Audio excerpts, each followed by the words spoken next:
একসময় একটি ছোট্ট গ্রামে পটাই নামে এক যুবক রাখাল বাস করত। তার কাজ ছিল গ্রামের ভেড়াগুলোকে পাহাড়ের ধারে চড়ানোর সময় তাদের দেখাশোনা করা। পটাই ছিল একটি দুষ্টু ছেলে যে মজা করতে পছন্দ করত। এক রৌদ্রোজ্জ্বল দিনে একটি গাছের নিচে বসে পটাই বিরক্ত বোধ করল। সে কিছু মজা করার সিদ্ধান্ত নিল। সে উঠে দাঁড়িয়ে চিৎকার করে বলল, নেকড়ে, নেকড়ে, নেকড়ে ভেড়াকে তাড়া করছে। তার চিৎকার শুনে গ্রামবাসীরা সাহায্যের জন্য পাহাড়ে ছুটে আসে। কিন্তু সেখানে পৌঁছে তারা কোনো নেকড়ে দেখতে পায় না। পটাই হেসে বলল, হা, তোমাদের সবাইকে বোকা বানিয়েছি। কোনো নেকড়ে ছিল না, আমি শুধু দেখতে চেয়েছিলাম তোমরা ছুটে আসবে কিনা। গ্রামবাসীরা বিরক্ত হয়েছিল, কিন্তু পটাইকে ক্ষমা করে দিয়েছিল, ভেবেছিল এটা একটা শিশুসুলভ কৌতুক। মাথা নেড়ে ঘরে ফিরে গেল ওরা। পরের দিন পটাই আরও বেশি বিরক্ত বোধ করল।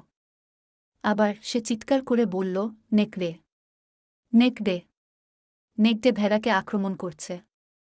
গ্রামবাসীরা আবার ছুটে আসে। এসে দেখে পটাই জোরে জোরে হাসছে এবং কোনো নেকড়ে ছিল না। এবারও গ্রামবাসীরা খুশি হয়নি। তারা পটাইকে ধমক দেয় এবং এই ধরনের চালাকি না করার জন্য তাকে সতর্ক করে। কয়েকদিন পরে একটা আসল নেকড়ে হাজির হয়। এটি ভেড়ার খোঁয়াড়ে ঢুকে ভেড়ার উপর আক্রমণ শুরু করে। পটাই আতঙ্কিত হয়ে চিৎকার করে বলে উঠল, নেকড়ে, নেকড়ে, বাঁচাও।